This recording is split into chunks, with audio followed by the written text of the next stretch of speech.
What's going on, everybody? It's your boy Rhodes coming at you. This video. We're gonna talk a little bit about my career and kind of how I made. I didn't really make much of a mark in private security, but I just want to share some of my own experiences with it. I didn't make it a point to get in private security. I didn't just reach out and say, "Yeah, I want to be a security guard." I was laid off from an IT position many years ago, and I was picked up by a guy who was captain of security division at this one agency that was really my first gig in the profession. My first post was a grocery store where I was my initial training from a off-duty law enforcement officer. I was relieving him. He showed me the ropes, kind of things to look for. He was an off-duty Oklahoma City Police lieutenant. I got a great deal of respect for him. And that was the foundation of kind of what I was building. I got to kind of learn firsthand, really, of post orders, kind of what you can do, what you can't do. Learn kind of nowadays post orders is kind of like the security officer guard, whatever you want to call it, qualified immunity, you might say. Um, I got moved to a post supervisor role, and I eventually got moved into a patrol officer. That's where got my best claim to fame. In that role, I was doing most of responding to civil, disturbances like noise, disturb minor stuff to help offset the load law enforcement, would get, to try to keep where they can handle the real calls and we handle the petty stuff. Sometimes I'd have to call them, sometimes I didn't. But there was a lot of things that I learned in my encounters with law enforcement. Um, technology, technology. I actually remember an instance where I was patrolling a Section 8 property, and I found these sets of doors. I found some doors. I walked this property. It was that night. It was right behind a saloon where there was some not a lot of activity. I won't go into it. But on these particular doors, I would close a lot of my empty apartments. I'd find doors be open. I'd close them. Well, actually, I'd leave them open. And well, on my second walkthrough of this property, I found one of the doors I went by closed. And so I get on dispatch. I go, roll me another unit. I may have a possible trespasser. And so I go in and make a long story short. We find a guy, a transient, asleep in a closet. Come to find out, make a long story short, law enforcement comes and they take him away. But something I noticed that really impressed me was they were starting they were starting to use mobile data terminals. And me being a tech guy, and I still consider myself, and that's kind of how my career evolved. Really got fascinated by the tech, so I was able to kind of invest a little bit in some equipment, laptop, computer, digital camera, some of the simple stuff that when I was on patrol, and if I for a lot of my reports, if I wanted to show some evidence to back it up, I took pictures, and it was always kept on file, to where if it was needed, I could take a picture, and the picture was taken, and there was evidence there in case my reports went to court. I got good training on report writing. I basically had to answer, in your reports, you answer 6 questions: who, what, when, where, how, why. Um, most of my encounters with law enforcement were not, what's the term I'm looking for? Let's just put it this way. I didn't understand a lot of what the hatred was between law enforcement and security at the time. Yeah, they talk crap to me, and you did. And I didn't know it. I was about as green as gourds at the time. And I carried that for a long time. A long time. 'Cause I used to hear stories about. In fact, one instance I recall, a coworker I worked with at the time. He goes in on a call, and the guard himself gets hooked up. they let him go, but I'm not sure what the issues kind of were at the time. But to make a long story short, law enforcement security's relationship with law enforcement has not been good. Doesn't matter what a department that you go to. I've encountered people. I've had instant. I remember having an instance where I was doing a patrol, and our shift commander at the time would relay to me to have the subject call Oklahoma City or law enforcement at the time, because they would probably get a better response from the individual versus if we called them. And that's kind of how it was. That's how it was at the time. Some of it I didn't understand. I've had some good experiences with them. I'll share one instance. I was training with a shift supervisor. I was riding with him on a south on a property. We were driving through, and I just happened to notice there was lug nut. There was a lug wrench sitting right alongside of a Ford Mustang. This was about 2 or 3 in the morning. And so I told him, I said, "Stop the car. I just saw something." So I saw that one thing. Okay, he's more shift supervisors, also law enforcement. He's law enforcement too. And so I asked, "Well, what is this doing out here in the middle of the night?" Then two and two put two and two together, unbeknownst to me, and I later learned we interrupted a burglary in progress. He gets Oklahoma City called. They arrive 3 deep. Air One's getting involved. Next thing you know, there's 3 subjects walking down a nearby street, and then before you know it, we got an arrest. Not we. They got an arrest, and it was all because I saw that. We did some digging around. We find a lug nut, find a few more items that was used in the burglary.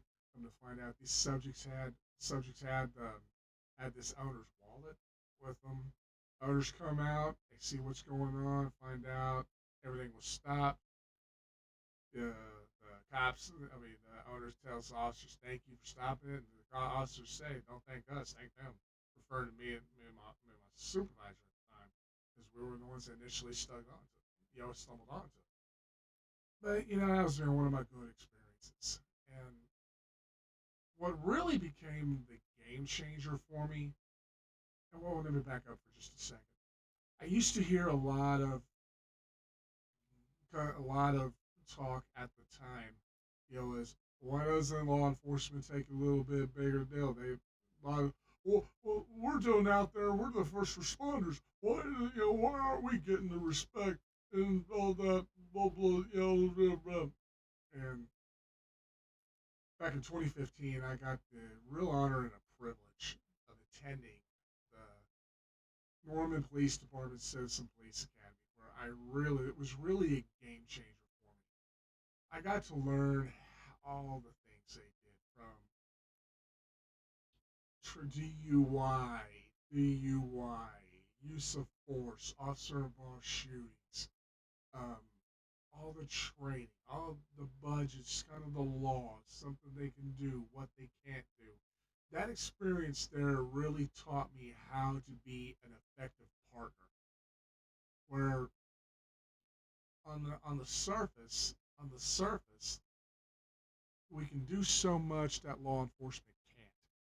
And so I learned that this is where technology really became paramount, because even in my daily functions, when I would be working a post or so here and there, I'd have my equipment on, my firearm, I carried an M26 taser on my thigh, asp, pepper spray, the basic stuff law enforcement uses. Um, we were the guys initially there. I do not consider myself being a quote unquote first responder, although I do train, to where I can do what I got to do if needed. Um, my career evolved more towards tech, and as I grow and learned it later on, and I stayed in touch with the profession, I learned a lot of things were happening, that tools tools of the trade needed to be in place for officers to do their job and do it effectively so they could go home at the end of the night. The internet was taken off. Internet was taken off at the time. But a lot of what I saw was text-based MDTs turned into Panasonic Tough books that you see in patrol cars, with touchscreen, and some of them had touchscreen interface. I used to see, I did a ride along with a Norman police officer last year, and where I got to see the tech, that was used, and how what officers can do to ensure, that they have the tools to do their job to the best of their ability, and they go home at the end of the night. Um, the things that really impressed me, and as times changed, I mean, the active shooters came more, the active shooters, and I'm going to be talking about another video that became more paramount. You've got um, the thing, Columbine, they hear Newtown, Parkland, things of that sort. In the last few years, cell phones were becoming more paramount, recording people, recording anyone that's doing wrong. So then next thing you know, officers are wearing body cameras. Then security guards are starting to wear body cameras. They're starting to catch on to it, which I think it's awesome.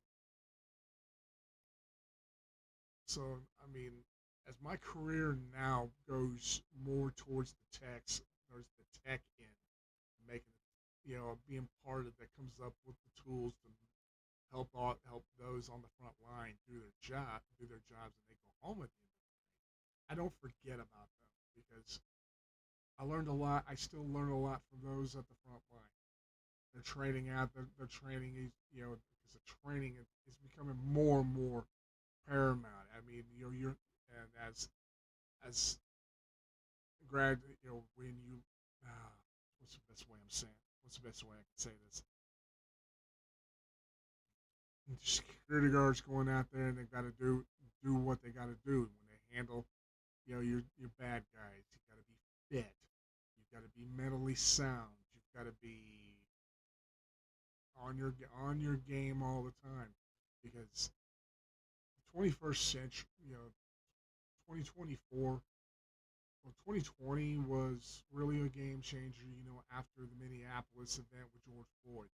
People were starting to march, the riots became more and more.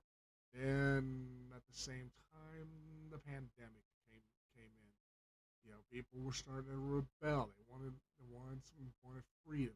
Depends on where you were, whether you were, I could go on this. But the point is,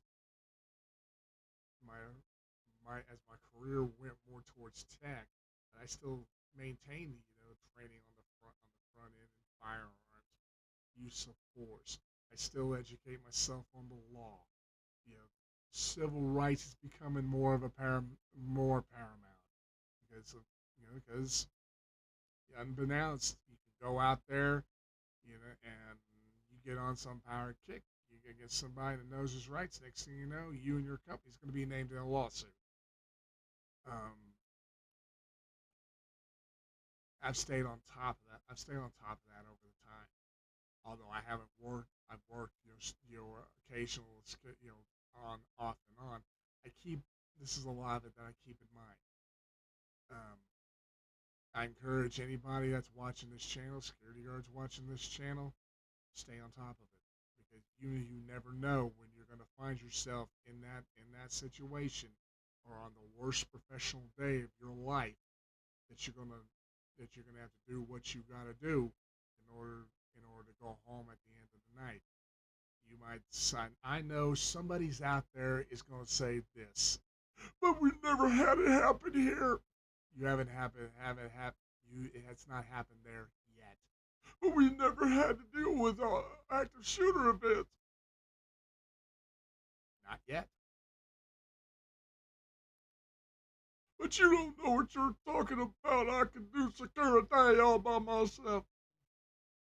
I've learned over the years that's becoming more of a team philosophy. where you can be sitting there on the front line. If you don't have somebody that's watching your six, you can go out there, you can cover said bad guy. Next thing you know, you're on the news. Of, you're on the news. You have a dead body. I'm not trying to hurt the profession at all. I'm just pointing out some of the things that people do and feel how stupid people can be and how stupid how it is. It makes the industry look bad. Now, if you want to see some of it and kind of you have my take on what could happen to improve, stick around. If you want to go cry in your beer, well, more power to you. Otherwise, you can go not listen to whatever you got. I got whatever, or educate yourself.